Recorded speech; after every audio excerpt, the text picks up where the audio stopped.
He often read them out loud to entertain who he was with. Are you kidding? And there's proof of, I know he did it with the reports of Lisa Marie Presley. There's one back in 95 when she was married to Michael Jackson. And I know he did it the number of times with Kirstie Alley. I saw and heard him, Claire Headley tells everybody. He loved to dish about celebrities. Miscavige's former close aide, who went on to run Scientology's large operation in Clearwater, Florida. They go where Scientologists all over the world go to study. According to some sources, McCavige, often joined by his wife Shelley, would whip out a bottle of Macallan Scotch at 2 or 3 in the morning in the officers' lounge, play backgammon, and read the cruise reports with a running commentary. He would roll. Most of this was about Cruz's sex life, and he'd roll his eyes and say, "Can you believe it?" Okay. Whatever. The audition process for the next Mrs. Cruz did not yield much at first. By the fall of 2004, they say dozens of the organization members had been run through the video process and considered unsuitable. Seriously. Cruz himself was reportedly unable to entice a number of beautiful, well-known actresses, including Sofia Vergara and Scarlett Johansson, because they knew freaking better. God, shh, don't, they'll recruit you. Shh. They'll come to get you. They're coming to get you, Michelle. Don't say that. I can see you being woken up. Yeah, shh. Don't be saying that.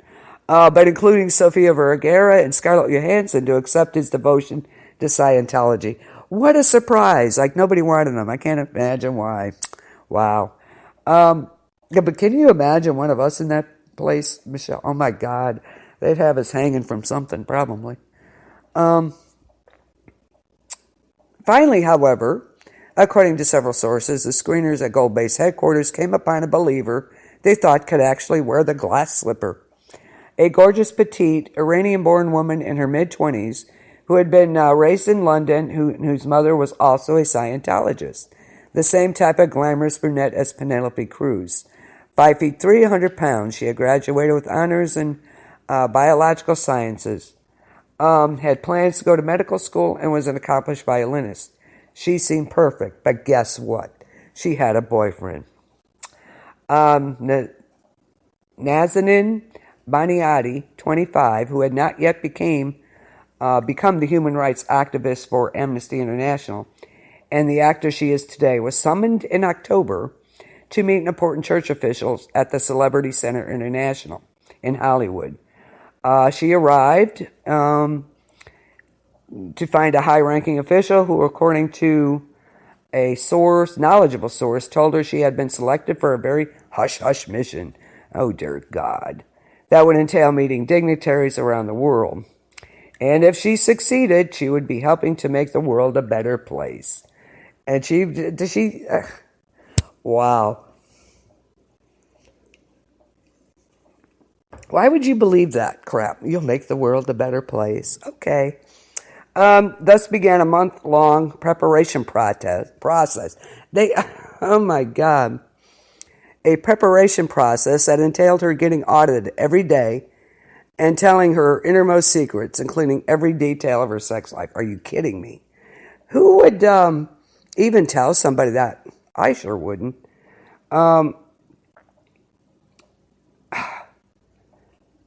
Wow. Since Baniati was a gung-ho Scientologist who had already attained the level OT5, beyond the wall of fire, she embraced the church's motto, think for yourself, and threw herself into every task she was assigned. Okay.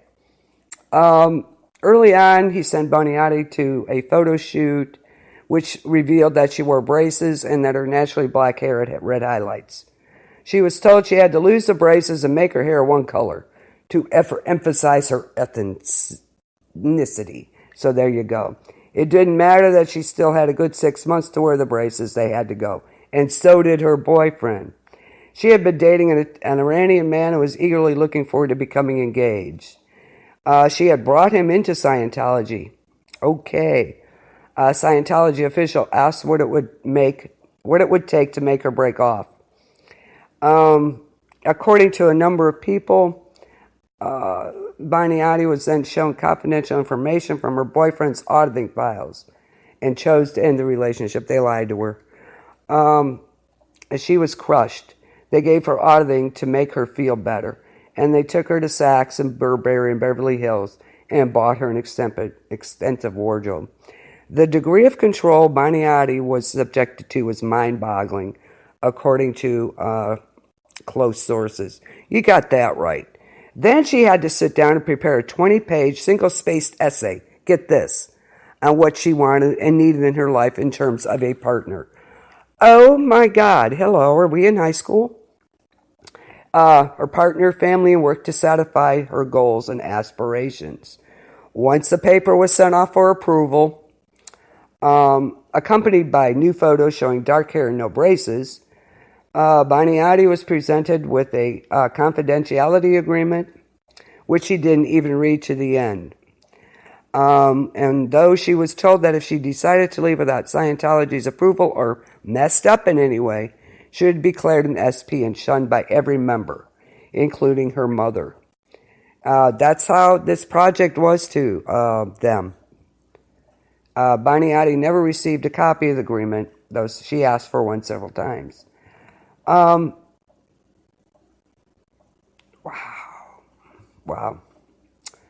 Upon arriving, they checked into the Parker Meridian. According to knowledgeable sources, Wilher suggested the young woman get a good night's sleep for the special project for which she had been put through hoops for. He took her to a deserted second floor, and while she was facing away from the entrance, she heard a voice say, "Holy shit, Greg Wilher, what are you doing here?" Guess who it was? Mr. Tom Cruise. Baniati was incredulous that Scientology would set her up. She was shocked and felt manipulated. But she was also flattered that Tom Cruise would have wanted to know so much about her and then shown up to meet her. Isn't that nice? Given her Iranian background, she sensed that this was possibly going to be an arranged marriage. Especially when Wilher allegedly told her, "This is Mr. Cruise. We can't let him down." Tom, for his part, was apparently determined to make a good first impression. And before leaving California for her first trip to the East Coast, Baniati had been asked for her idea of the perfect first date. She had said sushi and ice skating. Voila. But Cruise and Wilher took Baniati a tour of the Empire State Building, along with a top aide from the Scientology department, his then wife Nadine, as well as Cruise's sisters Leanne and her daughter. Then the small party went out for sushi. The skating rink at Rockefeller Center had been closed to the public so they could skate. Aww. Ain't yet something, you think? And no, he needs to send him back to Xenu. That's what I say. Send him back to Xenu. Cruise and Baniati spent the first night together but did not have sex, according to several. Well, of course not. They're being taped. Good Lord. Where he and his entourage had taken an entire floor. The next day, Baniati went to the set of War of the Worlds, where Cruise paraded her around and kissed her in front of 200 extras. Aww. This is insane. In the limo back to the city without the star, Davis gave Baniati another agreement to sign. This one specifically about Cruise. When she balked, the knowledgeable source says, Davis told her if she ever did anything to harm Cruise, she would have him to deal with. She signed, but was not given a copy of that either. Through November and December, Baniati and Cruise were practically inseparable, and she was soon head over heels in love. Aww. Cruise overwhelmed her with the intensity of his affection, and he apparently liked it to be on public display. Of course. I get more love from an extra than I get from you. Okay. He even complained she was not sufficiently demonstrative. Serious, I get more love from an extra than I get from you. Dear God, anybody said that to me, I'd deck him. He'd have had his ass on the floor. Oops, sorry. Yeah. Virtually their only time alone, though, was in the bedroom. The rest of the time, they were surrounded by an entourage, of course.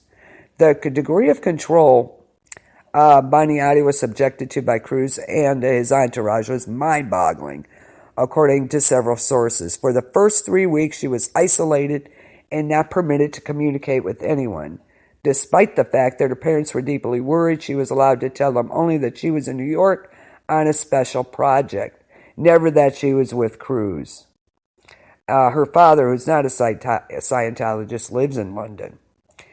If Cruz found fault with anything she said or did, according to the knowledgeable source, he immediately reported it to a member of the staff, and she would then be audited about it. She had to be cleared again. This process started with the first word she ever spoke to him. Very well done, about his receiving the Freedom Medal of Valor. Evidently, that was not sufficiently doting. Oh, God, kiss my rear. Are you serious? That implied that Cruz was her junior.